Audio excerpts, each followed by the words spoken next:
It was a staple for cruisers for years and years, and it looks like one of the most potentially misleading cruise package names has finally been done away with. But the replacement? Is it any better? Welcome back to Tidal Horizons. My name is Andrew, and I'm glad you're here. Of course, we're talking about Norwegian's Free at Sea program, ending in 2024, which ushers in the More at Sea package. I promised myself that I wouldn't do a video on NCL's Free at Sea program, and in a way, I guess I'm upholding that promise. If you've been around this channel for a while, you know that I like nothing more than cruise packages and programs that are straightforward and easy to understand for everyone. I don't like dynamic pricing, and I absolutely hate hidden fees and the misuse of the word free. Here's what I will promise you for this video. We are not going to compare the new More at Sea program to Free at Sea. Why? For starters, because Free at Sea is dead, and what's the point? And for finishers, I strongly dislike that program for its lack of transparency. Now, that comes as a travel agent and a numbers guy, nothing more. I've never been on a Norwegian cruise, and I don't want to say anything bad about your onboard experience. All we're talking about here is the math. So let's get on with it, shall we? First things first, in traditional NCL fashion, you can pretty much be guaranteed that there will be sales or specials that will be bundled on top of the More at Sea program. At the time of filming, that was some kind of a combination of 70% off the second guest, third and fourth passengers free or $99, second guest flies free, 2-for-1 deposits. It varies by itinerary. We'll touch on these perks, but our primary focus is on the 4 core inclusions. In terms of who gets the More at Sea package, most people automatically get it unless you're part of a charter, special group, or if it's explicitly excluded. You can opt out of certain portions of it that have a cost and only take the included ones. As we go through these, I'll identify which ones you're paying for and which ones are automatically included. Let's start with the Wi-Fi package, and pretty quick you're going to see it's nothing special. Each passenger in the cabin receives either 75 or 150 minutes, depending on the length of cruise. This is automatic, no opt-out here. The Wi-Fi that you get is very basic, meant for messaging, email, and basic web browsing, but no streaming media sites or VPN remote access capabilities. Now, for many of us, 75 or 150 minutes is not going to cut it. So there are convenient upgrade options. For $29.99 or $39.99, you can upgrade the entire stateroom to the full voyage coverage with no minute limitation. That's not a bad deal if you're cruising with 4 passengers, not as good if you're with 2 or a solo sailor. You can also add additional devices for $5 per device per day, but I'm sure it will be fairly easy to switch between devices if needed. Check out our Ultimate Technology Guide for the most helpful hints and tricks when it comes to Wi-Fi. If you're not sailing on the More at Sea package, you would pay either $29.99 or $39.99 per day per person for internet access, depending on your needs. Already getting a little complicated, but don't worry, we'll break it all down in the end. That's what we do here on Tidal Horizons, so hit the like button and the subscribe button, and we have weekly news and how-to videos without the drama and the talking heads, just simple information. Alright, so this one would be generally worthless for me because it's pretty rare for me to take a cruise line's excursion unless we're in a port where it doesn't make sense to go it alone or if there's something really special. For each shore excursion you purchase, you'll get a $50 credit back to the first passenger, so that's really $50 off your stateroom's excursions.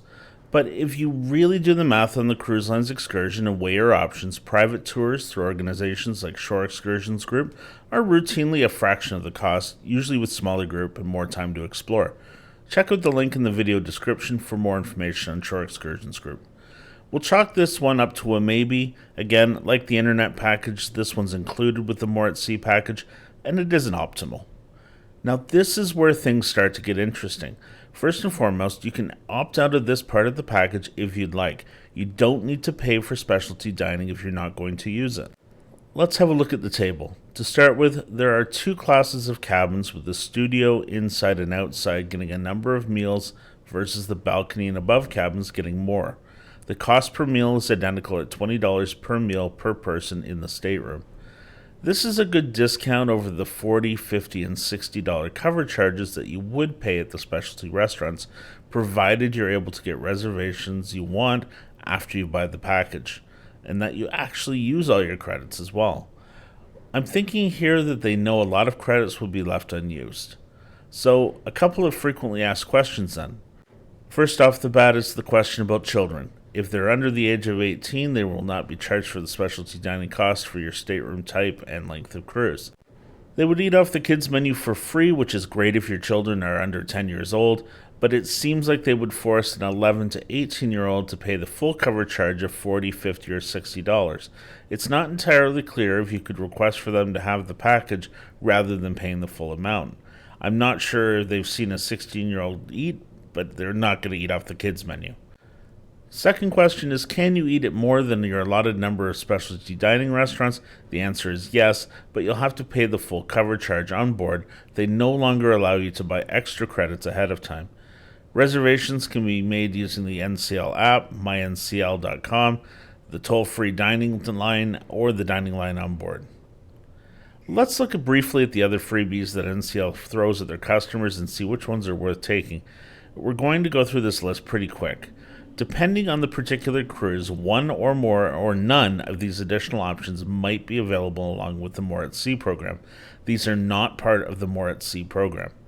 A percentage off of the second guest. When filming, that was 70%, which they take an average of 35% off the first and second passenger, so that's your typical discount off rack rates. Free airfare for the second passenger. This is one area where I'm going to hold my tongue and not say as much as I might want to.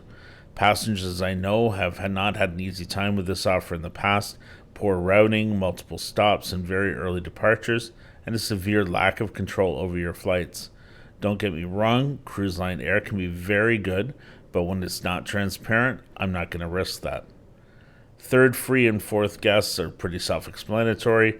You don't pay cruise fare, only the port taxes, port charges, and any other tax or charge that you're presented with. They would also be charged for any selections you might make for specialty dining and beverage package. Reduced deposits, currently offering a 2-for-1 deposit with free cancellation. This again is very self-explanatory. You get to give them less of your money to hold your reservation. Now, don't go running away after looking at the beverage package section. No, we need to break all of this down and see what the cost is for a 7-day Caribbean cruise for two, followed by a head-to-head comparison with a competitive cruise line. Stay tuned for that. The beverage package includes premium brands and no $15 beverage cap, but it excludes items listed in the Connoisseurs Collection, wine and spirit experiences, tastings, flights, Starbucks, bottled water, and much more. You'll want to review the terms and conditions listed on NCL's website if this screen capture is a little too small. There are a lot of what-ifs and regulations about who the package applies to and for how much. Most of the answers are in that terms and conditions page. I'll try and put a link in the description of this video. This is a particularly important point when it comes to understanding what a child pays. The pricing is also a little strange. For your first 7 nights, you're paying $30 per day per person, but on nights 8 through 11, you're probably drinking less, so it's only $27. And finally, on night 12 onward, it's only $23 per day per person. Again, you don't have to take the beverage package if you don't want them. You could just opt for the specialty dining and internet, or just the internet and the shore excursion credit. So, we've stepped through the package, but we're only halfway there. Let's start by looking at a typical 7-day cruise aboard the Encore from Miami. We're going to take the full More at Sea package plus an additional 70% off offer when looking at the per cost per person. The basic cruise fare is $2,045 less the 70% offer, which NCL splits as 35% per person, equaling $1,329.25. Taxes, port charges, and other charges are already built into the fare, as most cruise lines are doing now. Here is our first package item that we can elect to add. Specialty dining is $20 per visit, so $60 for 3 visits. Now the big one, the open bar package. At $210 per person, it's a reasonable price for 7 days for those that want to drink alcohol. It's certainly less valuable for those who don't, but we'll cover that in greater detail shortly. We have the wireless internet package for 150 minutes per person, along with the $50 credit per excursion for the first passenger. This gives us a package price of $38.57 per day, per person. Although, to be realistic, pretty much everyone is going to upgrade the wireless internet package to the streaming version at $139.86 per person, which brings the package cost up to $58.55 per day per person, or $1,739.11 for the whole cruise. If you've been a viewer of this channel for a while, you know that I always like comparing the package to what I would spend a la carte on a cruise. This helps show the value of the package. So let's see what the value is for me. Now, keep in mind, it would be highly unusual not to get automatically added at least the 2 included options. This would only apply in certain circumstances. First, the daily internet package without more at sea is the most expensive at sea. Also keep in mind this is per person, not per cabin, like the upgrade to more at sea.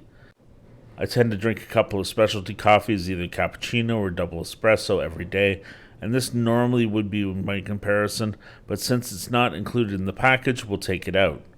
A beer at lunch would be pretty common for me, so that's $10, perhaps a frozen drink in the afternoon or when I get back from an excursion, approximately $12. Dinner would usually involve wine, so let's say 2 glasses, although sometimes I would opt for a bottle to share. We'll call that $28 for the 2. After dinner and a show, a nightcap at $12. Finally, we have the beverage gratuities that come in around $11.16 for the daily total of $113.15. The package is cost at $58.55. Looks very good. But let's bring this into reality because there are things included in other cruise packages, such as Princess Plus, that I'm going to have every day that aren't included in the More at Sea. So even though they are usually in a different cruise class, with Princess generally being considered a premium brand, let's go head to head. 2 itineraries in February, both for 7-night, and both in the Eastern Caribbean. Both is a regular balcony cabin. Cruise fares are fairly close. Princess is understandably a little bit more. Now, let's add the Princess Plus at $60 per day per person to the cruise fare. Next, the mandatory service charge for Norwegian at $20 per day per person, which is called gratuities on board Princess, which is also included in Princess Plus. On a 7-day Norwegian cruise, you'll have the option of adding 3 specialty dinners for $60 per person for all 3. On board Princess, you're looking at $45 each per plus gratuity, totaling $159.30. Truth be told, it would be smarter to upgrade from Princess Plus to Premier at that point to get the unlimited specialty dining, but that would just confuse things here. Next, the $210 for the open bar and NCL included with Princess. The difference here is that Princess includes things like fresh juice, specialty coffees, and bottled water in their package, but it has a limit of $15 per drink at the Plus level. Now, because this is a comparison for me, I'm adding in 1 coffee per day, less than my usual 2, just to be fair, and I'm also having a bottle of water. Then we have internet. This again is Starlink for both of them, included with Princess Plus, and I'm figuring on half of the $39.99 per cabin per day for the upgrade to the streaming internet. I can use VPN and streaming software, so it's essential to me. Finally, the credits for excursion, which don't really have a value for me because it's where I do a ship's excursion anyway. At the end of the day, the cost difference is negligible on package editions. As I say though, I would be upgrading from the Princess Plus to Premium if I were taking 3 specialty meals. For someone who drinks alcohol, the More at Sea package is a good value, but it's not worth doing a non-alcohol version like we've done in the past. It just doesn't make sense when you do the math. So, what's the final verdict? Well, I've said for a long time that Princess Plus is the best value cruise package out there, but I think NCL is finally going to give them a run for their money. Yes, it's not as inclusive, and if you drink a lot of coffee or juice, Princess is a better value, and it's more transparent. It's easy to see what you get and take what you want. Just make sure you do your math and estimate what you're going to actually consume. Again, don't give in to pressure without considering that. Have a look at our Princess Plus video for more details on that package. We've linked it here. We're always looking for the latest from the major cruise lines to share and explain for you. Give this video a like and subscribe to the channel. You'll be the first to know. Thanks for watching.